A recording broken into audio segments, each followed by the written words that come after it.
तो भाई यहाँ हमारे पास एक क्वाड्रेटिक एक्सप्रेशन है जिसमें एक्स स्क्वायर से 3x और 10 माइनस हो रहे हैं और इसको हम दो बाइनोमियल्स की ज़रब की सूरत में दिखाना चाह रहे हैं।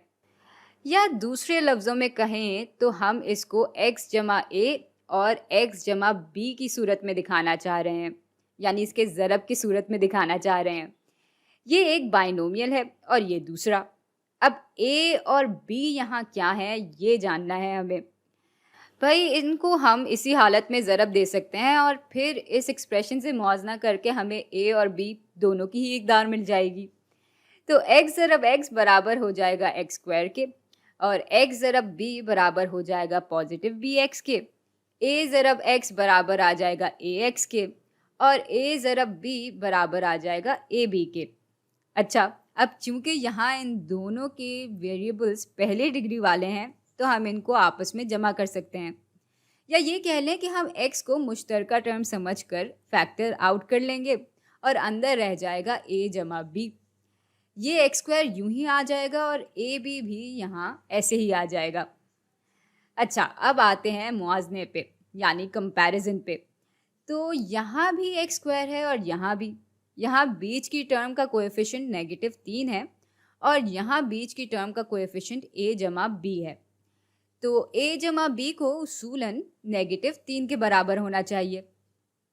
और अब आते हैं आखिरी टर्म पे, तो वो यहाँ -10 के बराबर है, जबकि यहाँ आखिरी टर्म बराबर है a ज़रब b के, यानी ए बी को बराबर होना चाहिए -10 के। अब इधर एक पैटर्न बन रहा है। भाई जब भी हमारे पास कोई क्वाड्रेटिक एक्सप्रेशन होता है जिसमें दूसरी डिग्री वाले वेरिएबल का जो कोएफिशिएंट है वो 1 के बराबर होता है, तो बीच की टर्म का कोएफिशिएंट हमें मखसूस दो इकदार को आपस में जमा करके मिल जाता है, जबकि आखिरी टर्म हमें उन्हीं दो इकदार को आपस में ज़रब देकर मिल जाता है। चले इसको हल करके देखते हैं। भाई चूंकि हमें इनकी ज़रब से जवाब नेगेटिव में मिल रहा है तो इसका मतलब है कि यहाँ एक कदर पॉजिटिव होगी और एक नेगेटिव। और चूंकि दो इकदार को आपस में जमा करके हमें जवाब नेगेटिव में मिल रहा है, इसका मतलब ये है कि ज़्यादा बड़ी जो कदर है वो नेगेटिव में होगी। चलें अब ज़रा 10 के फैक्टर्स निकाल लेते हैं। तो 10 हमें 1 ज़रब 10 से भी मिल सकता है और 2 ज़रब 5 से भी मिल सकता है। और ये इकदार असल में समझ में भी आती हैं क्योंकि अगर इनमें से एक भी नेगेटिव हो जाए तो इनके बीच का फ़र्क 3 के बराबर मिलेगा हमें। तो अगर हम -10 के फैक्टर्स लेते हैं तो एक कॉम्बिनेशन या मजमुआ जो हमारे पास बनेगा वो होगा -2 और +5 का। अब इनको जब हम आपस में ज़रब देंगे तो हमारे पास बिल्कुल -10 आ जाएगा, लेकिन इनको जब हम आपस में जमा करेंगे तो हमारे पास नेगेटिव नहीं बल्कि +3 आएगा और वो तो हमें नहीं चाहिए। तो इसलिए हम इसका उलट कॉम्बिनेशन बना लेंगे, यानी अब हमारे पास 2 पॉजिटिव में होगा और 5 जो है वो नेगेटिव में होगा। इनको आपस में ज़रब देंगे तो हमारे पास -10 आ जाएगा और जब इनको हम आपस में जमा करेंगे तो हमारे पास -3 आ जाएगा और इस तरह हमें a और b की इकदार मिल जाएंगी। भाई इनमें से कोई एक +2 के बराबर होगा और दूसरा -5 के बराबर होगा। फिलहाल a को 2 के बराबर रख लेते हैं और b को -5 के बराबर।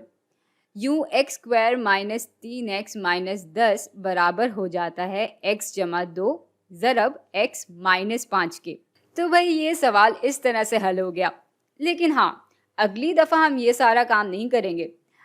अगली दफ़ा जब हमें इस तरह का कोई क्वाड्रेटिक एक्सप्रेशन मिलेगा जिसमें दूसरी डिग्री वाले वेरिएबल का कोएफिशिएंट 1 के बराबर होगा, तो हम इसको इस शक्ल में सिर्फ ये सोच कर ला सकते हैं कि ऐसी कौन सी दो इकदार हैं जिनको जब हम आपस में जमा करें तो हमें बीच वाली टर्म का कोएफिशिएंट मिले और जब उनको आपस में ज़रब दें तो हमें आखिरी टर्म मिल जाए। और आखिरी टर्म नेगेटिव में है तो हमें ये इशारा मिलता है कि दो इकदार में से कोई एक कदर नेगेटिव में होगी, और अगर साथ ही साथ बीच वाली टर्म भी नेगेटिव में हो तो हमें ये इशारा मिलता है कि उन दो इकदार में से जो बड़ी कदर है उसका साइन नेगेटिव होगा। तो अगर ये सारी बातें आपको समझ में आ गई हैं तो अगली दफ़ा इस तरह की क्वाड्रेटिक एक्सप्रेशन को इस शक्ल में लाने के लिए हम बिल्कुल पैटर्न का सहारा ले सकते हैं और टेक्निकल ज़बान में इस काम को हम क्वाड्रेटिक एक्सप्रेशन को फैक्टर करना कहते हैं।